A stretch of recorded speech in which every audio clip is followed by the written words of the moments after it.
और बेटा एक आपसे बात और पूछना चाहता हूँ कि बहुत से लोग कहते हैं कि चर्च में दारू पी जाती है और दारू पिलाई जाती है और दारू का चमत्कार किया था। बहुत सारी बातें हैं दारू को लेकर, क्या ये सच है?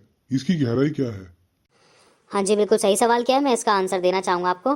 देखो, उदाहरण के तौर पर आपके सामने एक फल लटका हुआ है, एक पेड़ पर फल लटका हुआ है। तो वो बहुत सारे लोग हैं आपके नज़दीक।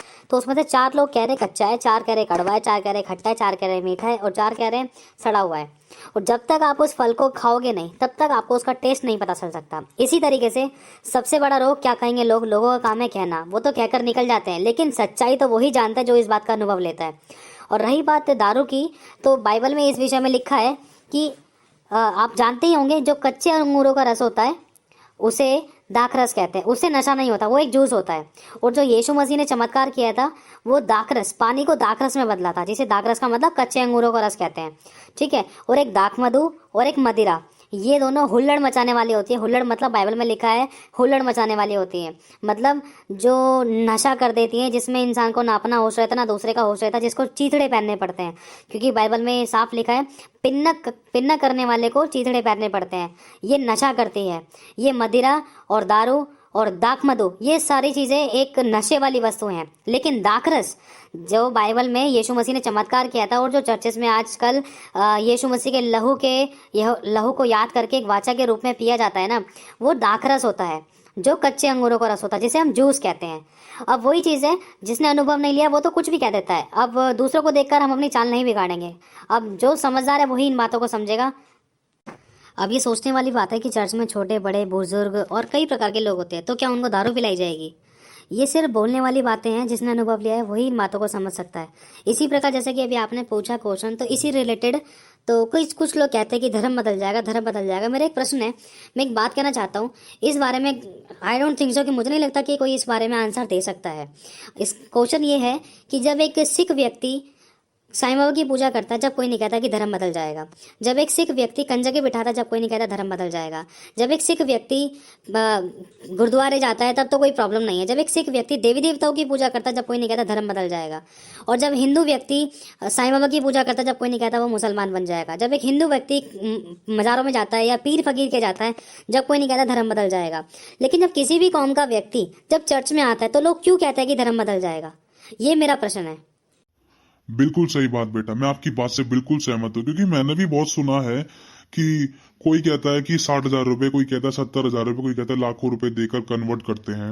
और दूसरी बात है, कोई कहता है कि राइस बैग कन्वर्टिंग, कोई कहता है कि चावल खाना पीना देकर कन्वर्ट करते हैं। लेकिन कोई ये नहीं सोचता है कि ये सच है या झूठ है। इंसान आरोप तो लगा देता है, लेकिन इस बात का अनुभव नहीं करता है।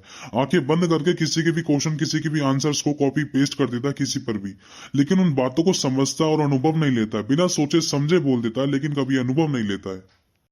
अब इस बात को आप खुद भी सोच सकते हैं। जैसे आपका नाम कुछ भी है, तो आप चर्च जाओगे तो क्या आपका नाम बदल जाएगा? अगर आप हिंदुओं के मंदिर में जाओगे तो आपका नाम बदल जाएगा। अगर आप सिखों के मंदिर में जाओगे, गुरुद्वारा में जाओगे, तो आपका नाम बदल जाएगा। अगर आप किसी पीर फकीर के जाओगे या किसी मस्जिद में जाओगे, तो क्या आपका नाम बदल जाएगा? इंसान की सोच बदलती है। अब एक डॉक्टर की दवाई नहीं लग रही तो इंसान दूसरे डॉक्टर के पास जाएगा ही। जैसे इंसान अपने डॉक्टर बदलता है ना, वैसे ही इंसान विश्वास बदलता है। जहाँ पर इंसान को शांति, सुख, चैन, विश्राम और आराम मिलता है और चैन मिलता है और छुटकारे मिलते हैं, पापों की क्षमा मिलती है, उद्धार मिलता है और हर प्रकार की दुख तकलीफ से आज़ादी मिलती है, तो इंसान वहीं जाएगा। कहते हैं ना कि मरता क्या ना करता। इंसान को अपनी ज़िंदगी बचाने के लिए कोई ना कोई रास्ता निकालना होता है, और जहाँ उसको सही लगता है वो वहाँ जाता है। बिल्कुल सही बात बोली बेटा आपने। और सच में जब तक इन बातों का अनुभव नहीं लिया जाएगा, जब तक इंसान सच नहीं जान सकता। और क्योंकि लोग तो बहुत कुछ कहते हैं, कोई कुछ कहता है, कोई कुछ कहता है, क्योंकि अनुभव के बाद ही इंसान सच जान पाता है। और सच में आज इस बात का अनुभव मैंने लिया है। मैंने भी बहुत कुछ सुना था, लेकिन जब तक अनुभव नहीं लिया, जब तक मैं खुद इस बात की जांच पड़ताल नहीं करी, और जब तक मैंने इस बात को अपने जीवन में नहीं होते हुए देखा, और जब तक मैंने इनकी गहराई को नहीं जाना, तब तक मैं नहीं समझ पाया था। लेकिन आज मैं जान चुका हूँ। और वैसे एक बात और कहना चाहता हूँ कि मैंने कुछ ये वाली बातें भी सुनी है। लोग कहते हैं कि यीशु मसीह ने अपने आप को तो नहीं बचाया, वो दूसरों को क्या बचाएगा। और कोई तो कहता है कि वो परमेश्वर का पुत्र है ही नहीं।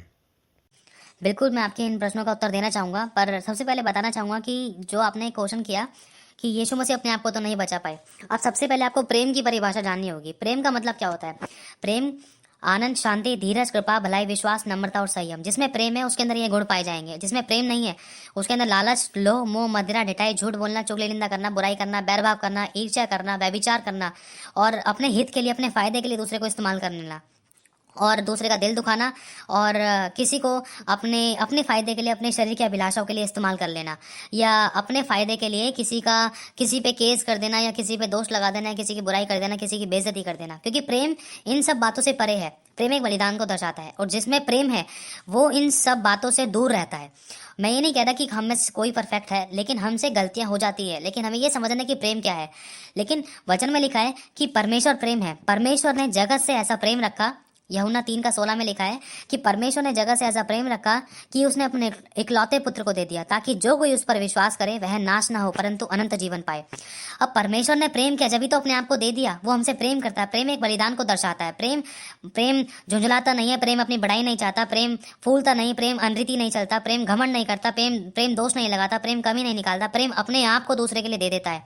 प्रेम खुद झुक जाता है, दूसरे को ऊंचा उठा देता है। तो यही चीज यीशु मसीह ने प्रकट करी। यीशु मसीह ने दिखाया अगर तुम एक दूसरे से प्रेम करोगे तो मैं जान पाऊंगा, तो मेरा पिता जान पाएगा कि तुम मेरे चेले हो। अगर तुम एक दूसरे से प्रेम करोगे तो मैं जान पाऊंगा कि तुम मुझ पर विश्वास करते हो। क्योंकि लिखा है कि जो सामने वाले को देखता है, सामने वाले मनुष्य से प्रेम नहीं करता, जिसको देखता है उससे प्रेम नहीं करता, तो जिसको नहीं देखता उस ईश्वर, उस परमेश्वर से कैसे प्रेम करेगा। तो यही है, इस यीशु मसीह ने इस बात को प्रकट किया कि सच्चा प्रेम क्या होता है। जैसे परमेश्वर ने अपने इकलौते पुत्र को दे दिया कि उस प्रेम की खातिर यीशु मसीह ने पूरे जगत के लिए, हम सबके पापों के लिए अपनी जान दी। और आज मनुष्य कहता है कि यीशु मसीह अगर सच में ईश्वर होता, अगर भगवान होता तो वो अपने आप को बचा लेता। भगवान का, ईश्वर का, परमेश्वर का गुण यही होता है कि अपने आप को दे देना। किसी पापी के, अगर भगवान का गुण ये नहीं होता कि किसी ने पाप किया उसको जान से खत्म कर देना, उसकी गर्दन काट देना या उसके ऊपर त्रिशूल लगा देना या दोष लगाना, उसकी बुराई करना या उसको किसी भी तरीके से मार देना या उसकी गर्दन काट के माला बनाकर पहन लेना। एक ईश्वर का गुण होता है प्रेम, आनंद, शांति, धीरज, कृपा, भलाई, विश्वास, नम्रता और संयम। और प्रेम बलिदान को दर्शाता है। प्रेम माफ करना जानता है। इसीलिए यीशु मसीह ने अपनी जान क्रूस पर दी ताकि हम जानने पाए कि अगर मैं सच्चा प्यार करता हूँ। आपने सुना होगा जैसे किसी लड़के ने किसी लड़की से प्यार किया तो आपस में जान दे दी, वो भी एक प्यार है। लेकिन उससे बढ़कर एक अगापे प्रेम होता है जो परमेश्वर ने मनुष्य से किया। तो वही प्रेम है जिसके खातिर यीशु मसीह ने अपनी जान दी। अगर यीशु मसीह अपनी जान नहीं देता तो वो सारी बातें, वो सारी वाचाएं, भविष्यवाणियां वो अधूरी रह जाती। कोई उद्धारकर्ता धरती पर फिर पूर्ण रूप से नहीं आ पाता और ना ही कोई हमें नरक से बचा पाता और ना ही कोई सच्चा प्यार किसी से कर पाता। सब एक अभिलाषा वाला प्यार करते। और ये सब करने के कारण यीशु मसीह एक प्रेम को दिखा कर गया कि हाँ, अगर कोई किसी से सच्चा प्यार करता है तो वो अपने आप को दूसरे के लिए देगा। और अगर सच्चा प्यार को प्रकट करना चाहता है तो वो अपने आप को झुकाएगा और परमेश्वर के गुणों को प्रकट करेगा। क्योंकि प्रेम धीरज बनते हैं, प्रेम कृपालु है, प्रेम ढा नहीं चाहता, प्रेम अपनी बड़ाई नहीं चाहता, प्रेम झुंझलाता नहीं, प्रेम कभी फूलता नहीं, प्रेम कभी अनरीति नहीं चलता। प्रेम अपने आप को दूसरों के लिए दे देता है। और इसी बात को यीशु मसीह ने क्रूस पर पूरा किया, प्रकट किया। इसीलिए यीशु मसीह ने अपने आप को नहीं उतारा। यीशु मसीह ने आंख के बदले आंख नहीं की। यीशु मसीह ने चांटे के बदले चांटा नहीं किया। यीशु मसीह ने थूक के बदले नहीं थूका, क्योंकि यीशु मसीह के मुंह पर थूका गया। यीशु मसीह की दाढ़ी नोची गई। यीशु मसीह के चांटे मारे गए। यीशु मसीह के कोड़े मारे गए। यीशु मसीह ने पलट कर किसी को एक उंगली भी टच नहीं करी। यीशु मसीह ने अपने आप को सच्चे न्याय के हाथों में सौंपा। और आज मनुष्य कहता है कि अगर वो सच्चा परमेश्वर है तो वो अपने आप को नीचे उतारे। अगर वो नीचे उतार लेता ना अपने आप को, तो वो भी एक तरीके से वही हो जाता कि हाँ, कि यीशु मसीह तो ये सिखा रहा था कि एक दूसरे से प्रेम करो। जो एक दूसरे से प्रेम करता है वो उसके लिए अपनी जान भी देगा। और अच्छा चरवाहा मैं हूँ, मैं भेड़ों के लिए अपना प्राण भी देता हूँ। और अच्छा मित्र मैं हूँ, क्योंकि मैं मित्र वो हूँ जो तुम्हारे लिए अपना प्राण देता है। और यीशु मसीह जब इतनी सारी बातें बता रहा है, और अगर यीशु मसीह ये खुद नहीं करता तो ये बातें सारी जो यीशु मसीह ने सिखाई थी और जो बाइबल में लिखी गई है प्रेम के विषय में और प्राण देने के विषय में, बलिदान के विषय में, वो सारी गलत हो जाती। इसीलिए यीशु मसीह ने इस बात को क्रूस पर पूरा किया और अपने आप को उस क्रूस से नहीं उतारा। क्यों? क्योंकि यीशु मसीह ने एक वाचा को और पूरा किया। लिखा है कि परमेश्वर ने जगत से ऐसा प्रेम रखा कि अपने इकलौते पुत्र को दे दिया पूरे जगत के लिए, ताकि जो कोई उस पर विश्वास करे वह नाश न हो परंतु अनंत जीवन पाए। अगर यीशु मसीह अपने आप को क्रूस से नीचे उतार लेता ना, तो यीशु मसीह उस वाचा को तोड़ देता जो पिता से बांधी थी कि पिता, हाँ, मैंने तेरे खातिर, मैंने पूरे जगत के खातिर अपने प्राणों को दूंगा। अगर यीशु मसीह क्रूस पर से अपने आप को उतार लेता तो वो प्रेम प्रकट नहीं होता। इसलिए यीशु मसीह ने अपने आप को क्रूस से नहीं उतारा ताकि वो प्रेम प्रकट होता, कि लोग जाने कि सच्चा प्यार क्या होता है, लोग जाने और सच्ची पवित्रता, सच्चाई, खराई क्या होती है, लोग जाने कि एक अच्छा अनंत काल का जीवन, उद्धार का जीवन कौन दे सकता है। बिल्कुल हाँ बेटे, बिल्कुल सही कहा आपने। क्योंकि अगर प्रेम है तो एक आज्ञाकारिता भी है, प्रेम के अंदर एक आज्ञाकारिता भी है, एक अधीनता भी है। जब पिता परमेश्वर ने यीशु को जगत में भेजा तो वो एक अधीनता के अनुसार यीशु मसीह बात को मानकर, क्यों? क्योंकि यीशु मसीह पिता से प्रेम करते थे। जगत में इसलिए भेजा कि पूरे जगत के लिए अपनी जान दे, सबके पापों के लिए। अगर यीशु मसीह अपनी जान नहीं देते, बिल्कुल आपने ठीक कहा, तो सच में वो प्रेम प्रकट ही नहीं हो पाता जो यीशु ने पिता से किया, और जो पिता ने पूरे जगत से किया, जिसकी खातर अपना एक लौता पुत्र दे दिया। सच में बेटा आपने बहुत अच्छी बात कही। और आपके दूसरे प्रश्न का उत्तर मैं देना चाहूंगा कि आज के दिन का इंसान जो विश्वास करता है वो पता है किस पर विश्वास करता है? वो आप जानते ही हो कि जब तक इंसान कोई चमत्कार नहीं देख लेगा, जब तक इंसान किसी का आइडेंटिटी प्रूफ नहीं देख लेगा, जब तक इंसान विश्वास नहीं करेगा। अगर आज खुदाबंद खुद ही खड़ा होकर आ जाए ना किसी नास्तिक के सामने, किसी आस्तिक के सामने, किसी भी विश्वासी के सामने, तब भी वो पूछेगा क्या तू सच में परमेश्वर है, क्या तू सच में ईश्वर है? पहले अपना चमत्कार करके तो दिखा, या पहले अपना आइडेंटिटी प्रूफ दिखा। आज इंसान का विश्वास ऐसा हो चुका है। और वही चीज आपने एक तरीके से पूछी कि क्या सच में यीशु परमेश्वर है, यीशु परमेश्वर का पुत्र है। अब एक बात कहना चाहूंगा, स्वर्ग परमेश्वर ने बनाया है, अब जो बड़ा है उसी को तो बेटा कहने का अधिकार है। जब स्वर्ग खुला, जब यीशु मसीह ने पानी पर बपतिस्मा लिया, पानी का बपतिस्मा लेने के बाद जब लिखा है कि जब स्वर्ग खुला तो ऊपर से आकाशवाणी हुई। यीशु मसीह को पिता कहने, यीशु मसीह को अपना बेटा कहने का सिर्फ अधिकार पिता को ही है। और यीशु मसीह को अपना बेटा कोई स्वर्गदूत नहीं कह सकता और ना ही कोई दूसरा मनुष्य कह सकता। यीशु मसीह को बेटा कहने का अधिकार सिर्फ पिता को है, और पिता ने ही खुद स्वर्ग से गवाही दी कि ये मेरा प्रिय पुत्र है जिससे मैं अत्यंत प्रसन्न हूँ। पिता के सिवा कोई स्वर्गदूत नहीं कह सकता यीशु मसीह को अपना बेटा। सब यीशु मसीह के आगे घुटने टेकते हैं क्योंकि पिता ने यह अधिकार यीशु को दिया है। बहुत सही बात बोली बेटा आपने। क्योंकि स्वर्ग में जब पिता रहता है, पिता के स्वर्गदूत है, तो पिता का ही अधिकार है पुत्र को पुत्र बोलने का, पुत्र को बेटा बोलने का। जो पिता ने कहा कि तू मेरा प्रिय पुत्र है, और यीशु मसीह को बेटा बोलने का अधिकार किसी और को नहीं है सिवा पिता के। बिल्कुल ठीक बात कही आपने बेटा, बहुत अच्छी बात कही आपने। आज इस बात की भी कंफ्यूजन मेरे दिमाग से हट गई है। हमारे पास कई प्रकार के सच्चे गवाह हैं। पिता ने यीशु की 2 बार पहचान की कि परमेश्वर का पुत्र है। यीशु ने खुद अपनी पहचान देखी कि परमेश्वर का पुत्र है। पवित्र आत्मा ने पहचाना कि यीशु परमेश्वर का पुत्र है। एंजल स्वर्गदूत गब्राइल ने भी पहचाना कि यीशु परमेश्वर का पुत्र है। यूहन्ना बपतिस्मा देने वाले ने भी कहा था कि परमेश्वर का पुत्र है। यीशु मसीह के चेलों ने भी कहा कि परमेश्वर का पुत्र है। मार्था ने भी कहा था कि यीशु परमेश्वर का पुत्र है। और रोमन्स ने भी कहा था कुछ कि ये परमेश्वर का पुत्र है। और दुष्टात्माओं ने भी कहा था कि ये परमेश्वर का पुत्र है।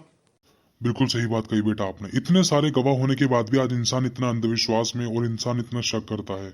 या तो इंसान गलत है या परमेश्वर। अब परमेश्वर के बारे में इतने सारे पक्के प्रमाण है, इसमें तो बस एक बात बोलना चाहूंगा, इंसान अपने आप को गलत बता नहीं सकता और परमेश्वर की कोई सुनना नहीं चाहता।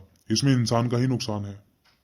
हाँ बेटा, एक और मेरा प्रश्न है, क्योंकि बहुत सारे लोग कहते हैं, ये भी मेरा प्रश्न है, इस बात का आप आंसर दीजिए। सच में अगर अगर चिन्ह चमत्कार इतने सारे होते हैं तो फिर हॉस्पिटल खाली क्यों नहीं हो जाते? ये मेरा प्रश्न है। आप इस बात का आंसर दे सकते हो तो मैं जान पाऊंगा कि हाँ सच में कोई सच्चा ईश्वर और परमेश्वर है। बिल्कुल, बहुत सही और अच्छा क्वेश्चन पूछा आपने। हाँ, ये प्रश्न मेरे भी सामने कई बार आया है। एक बात मैं कहना चाहूँगा, इस बात को अपने ऊपर लेकर देखना। जैसे अगर आपकी तबीयत खराब है, अगर आपकी तबीयत खराब है तो क्या डॉक्टर आपके पास आएगा या आपको डॉक्टर के पास जाना पड़ेगा? जो डॉक्टर हजारों पेशेंट्स को एक बार में देख सकता है, वो डॉक्टर आपके पास नहीं आएगा। वो डॉक्टर अगर आपके पास आएगा तो आपके एक पेशेंट के चक्कर में 1000 पेशेंट्स को नहीं छोड़ सकता, है ना? यही मेन चीज़ है। जब इंसान की तबीयत खराब होती है, इंसान की हालत खराब होती है, तो इंसान का खुद डॉक्टर के पास जाना पड़ता है। और दूसरी बात यह है कि जैसे आपको भूख लग रही है, अगर आपके हिस्से का खाना आपके बगल में जो अंकल बैठे हैं वो खा लेंगे तो आपका पेट भर जाएगा? बिल्कुल नहीं भरेगा। इस बात को आप समझ सकते हो। और जब तक आप अपने हिस्से का खाना नहीं खाओगे तो आपका पेट नहीं भरेगा। इसी तरीके से सिर्फ जिसने विश्वास किया उसी के जीवन में काम होगा। इतने सारे लोग हैं, चंगे सब नहीं हो रहे हैं, छुटकारा सब नहीं पा रहे हैं, और बीमारियों से आज़ादी सब नहीं पा रहे हैं। सिर्फ वो ही पा रहा है जिसने विश्वास किया, वो भी यीशु मसीह पर, कि यीशु मेरा परमेश्वर है, यीशु परमेश्वर का पुत्र है, यीशु मेरे पापों के लिए मरा, यीशु ने मेरे लिए अपनी जान दी, यीशु ने मेरे बीमारियों के लिए कोड़े खाए। सिर्फ उसी के जीवन में चमत्कार होता है। ठीक है। अब लोग कहते हैं कि भाई इतने सारे बीमार हैं, इनको ठीक कर दो, उनको ठीक कर दो, ऐसे तो हॉस्पिटल बंद हो जाते हैं।